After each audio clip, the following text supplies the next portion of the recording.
Hi everyone, this is again Froilan John Idos from I2 Prime Realty. So ngayon, I'm here in Portofino Heights, dito sa may Las Piñas, boundary of Alabang. 10 minutes away, nandun ka na sa Alabang area, no? So it's very convenient, it's very accessible also going to Expressway kasi malapit siya sa may exit ng MCX. Okay, so I'm very excited to feature another property that we have here for sale sa Portofino. It's this property at my back that sits on a total lot area of 485 square meter and the floor area of 525.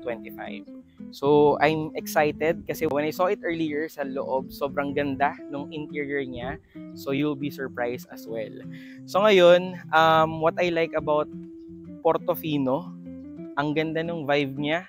Hindi mo mararamdaman na parang nasa Pilipinas ka, especially for this house in particular kasi you have all these trees outside, kaya maganda yung ventilation, mahangin, and it's very peaceful community dito sa Portofino Heights. So now, pasukin natin yung property to see what's inside. Tara! Okay, so from the outside, once you step in, this is what you'll first see. So you have a good landscape over here. Maganda na siya, and that is all the way doon. Kasi dito sa side na to, you have access hanggang doon sa pinakadulo. Nandun na rin yung pool area natin sa may back part ng property. But before we go there, dito muna tayo.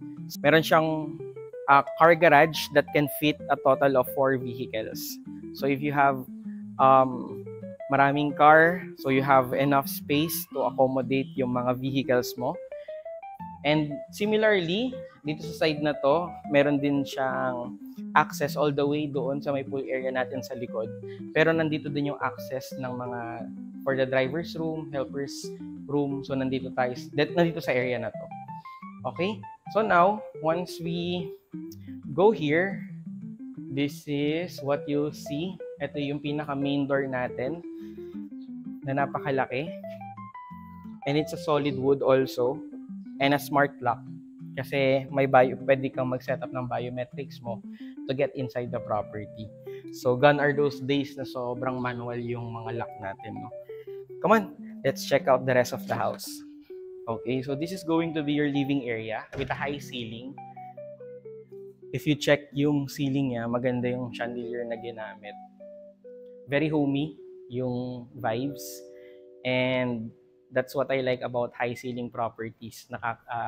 Laki siya ng property. Although this property is huge talaga considering the floor area of 525. So from the living area, it gives you immediate access to the dining area.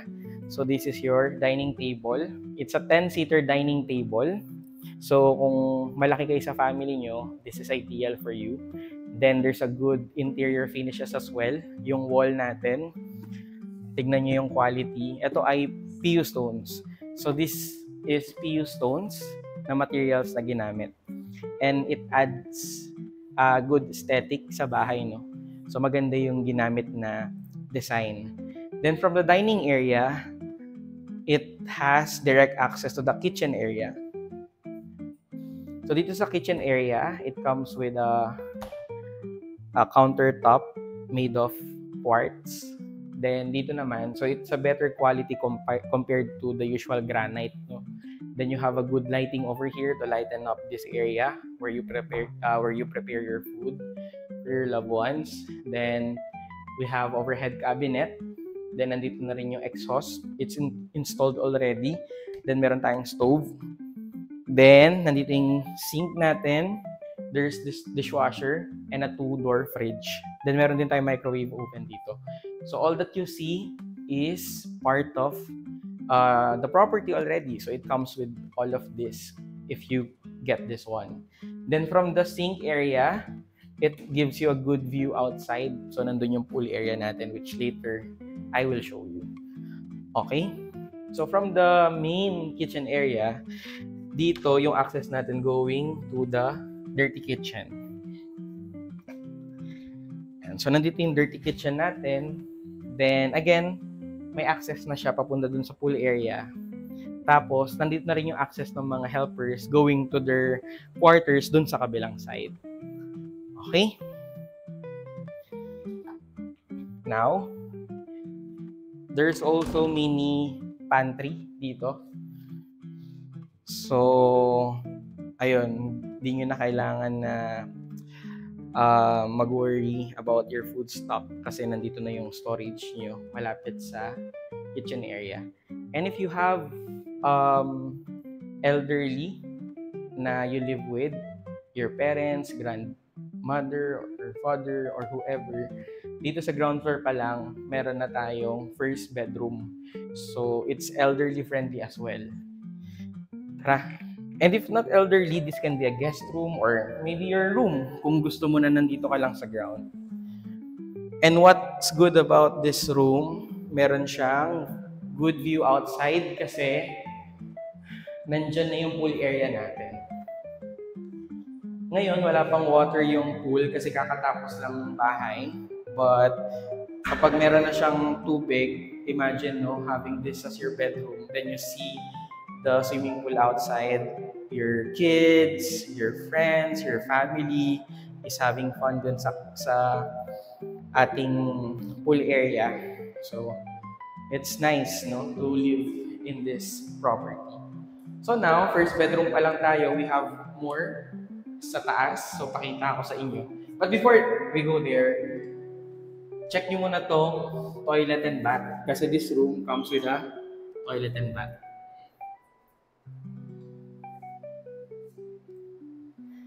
There you go. So now, let's go to the second floor. It comes with aircon na dito sa property. All the bedrooms, the living area, all of it, may kasama ng aircon. And then, let's go up. So yung stairs pa lang, it's again made of solid wood then. And then once you get on the second floor, ito yung first na makikita nyo. Yung chandelier. It adds good aesthetic sa bahay, Hindi usual yung ganitong chandelier, but I like na ito yung ginamit nila. Bagay siya sa theme ng bahay. Okay, so now, check natin yung first room dito sa second floor. Let's go.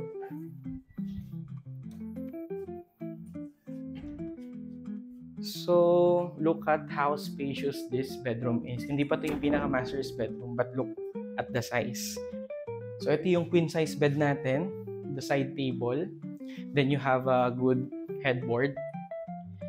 Then, good design also of the walls. And sa queen size bed, you can maybe add more on this side kasi ang laki pa nung space. So, you can maybe set up more on this side kung if your kids are living with you or kung sino man, they can set up maybe like a study area or an office area on this side. So, maganda din yung windows na ginamit and it's huge kaya there's more natural light passing through dito sa bedroom na to. Okay? Now, from this side, etong room na to, it comes with its own toilet and bath. And that's over there. Ayan, check it out.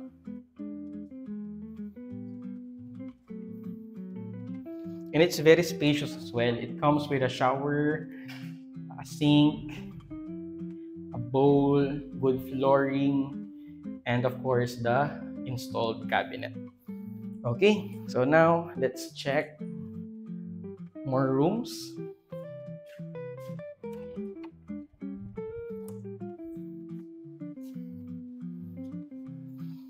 Okay.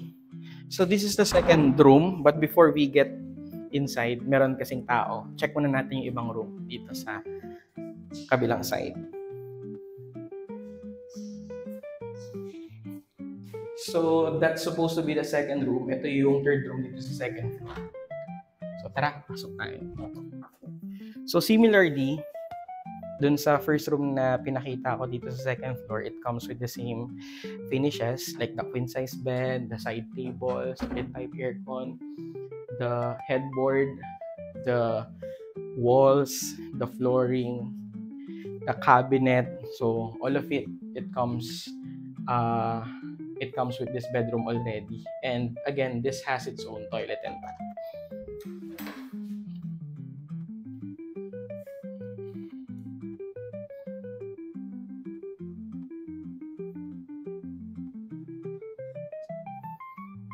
Okay. So, check natin yung isa sa favorite part ko sa bahay, which is the master's bedroom.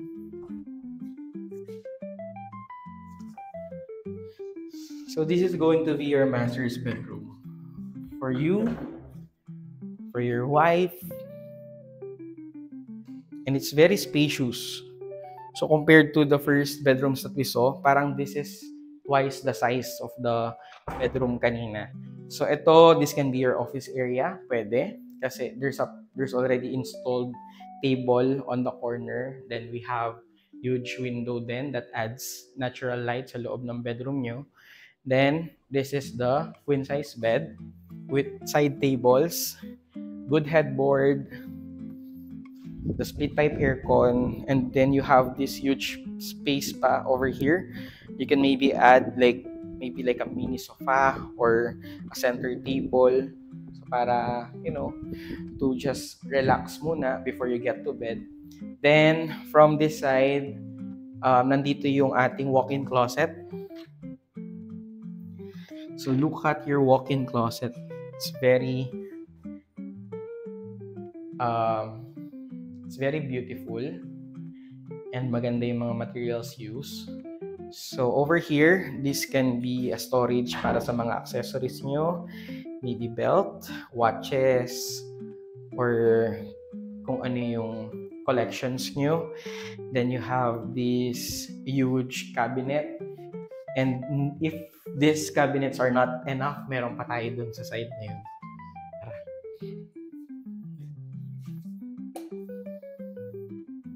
Ayan. So, ito maybe shoe storage. Ayan.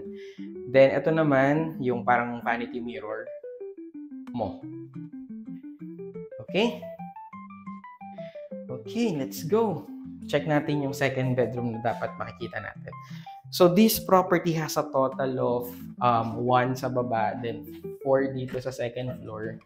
So, that's 5. Then, there's another 1 dun sa pinaka-attic natin. So, bali 6 siya, bukod yung maid's room natin. Pero bago tayo lumabas, pakita ko muna sa inyo yung toilet and bath. So, meron tayong 2 sink, the mirror, and then the enclosed shower, and of course, your own bathtub. Okay, let's go. So, bago natin puntahan yung third floor, which is the attic na merong room dun sa taas, check muna natin itong isang bedroom. Ayan. So, ito yung second room na hindi natin napasok kanina kasi may tao. But now, it's available for viewing. So, it comes with the same finishes like the ones I showed you kanina na mga smaller bedroom. So, the queen size bed, split type aircon, headboard, cabinet, and then its own toilet and bath. There you go. Okay. So now, ito naman yung ating attic na bedroom. So if you have kids, gusto nila sa taas sila. So ito yung access natin going to the attic area. Sige, pakita ko na rin sa inyo. So itong attic area, this can be maybe a storage. Pero kung hindi naman, this can also be turned to a room. Kung yung mga kids nyo gusto nila na nasa taas sila, naka-dress, din naman siya, provision for bedroom. So there's installed cabinet and its own toilet and bath. So I hope that you are so far liking this property. Kasi ako nagustuhan ko talaga yung interior niya, no? Okay, so I hope that you like this property tour that we just did dito sa Portofino Heights, dito sa may Las Piñas, boundary of Alabang. And if you like this property, you want to see it in actual, kasi if you like it na sa video, you'll like it 100% even more kapag nakita nyo ng actual. So if you're interested to view this property, I've added my contact details below. Just send me a message either via Viber, WhatsApp, so we can maybe set an appointment to show you around. So thank you again for watching. Please do follow our social media pages and subscribe to our YouTube channel para you get regular updates of our newest listings. So again, this is Froilan John Idos from I2 Prime Realty. Thank you so much for watching. See you to our next tour. Bye!